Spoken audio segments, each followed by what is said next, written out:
when we think about Christmas, every year, the Christmas celebration seems to start earlier and earlier, doesn't it? It's like we kind of inch it up just a little bit more. It's a little bit more okay to play Christmas music, like 1 week earlier. We start putting up lights 1 week earlier, whatever that may be.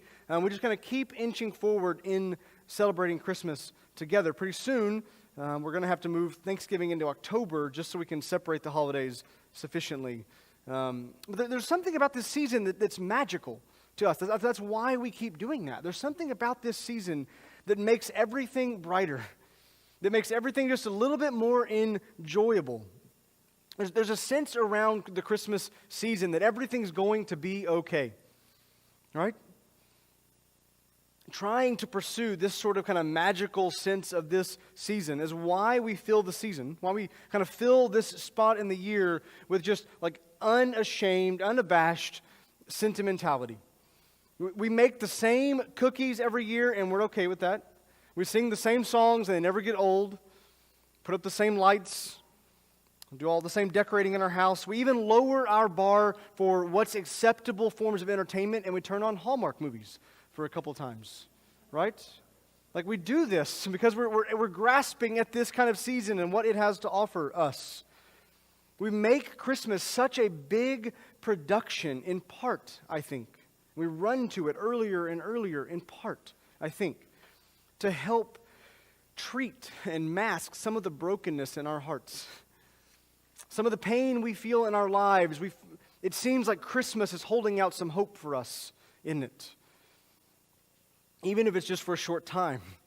We can cover up some of the frustration and disappointment and overwhelm that we might otherwise feel. Now, Christmas is a joyful season, and it is probably my favorite time of the year. But it's really, really easy for us to sort of, we plant our joy in the shallow soil of cultural like festivities and sentimentality. And we miss the really rich, fruitful work that God is intending to do in our hearts during this time of what we call Advent. Advent is a fresh invitation from God each year to pause and reflect on the Lord and how He has worked and is working and will work in our lives. That's what this season should be a call to for us. Theologian Fleming Rutledge had this to say about Advent. She writes, the great theme of Advent is hope. But it is not tolerable to speak of hope unless we're willing to look squarely at the overwhelming presence of evil in our world. The two go together.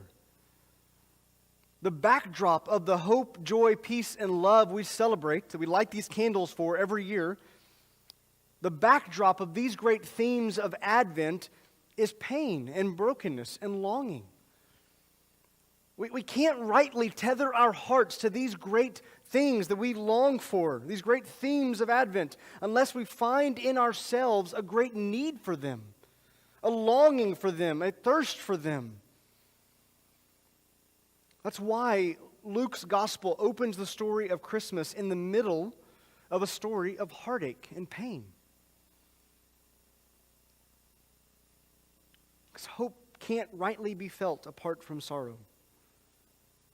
So this year, as we take a look at some of these lesser known or lesser emphasized characters in the Christmas story, we're going to see how God was at work in their lives and through them as well. Through these, though they were deeply broken and flawed and not who you might expect. Just like He does in our lives. Because we're deeply broken and flawed and not who you might expect God to work in or through.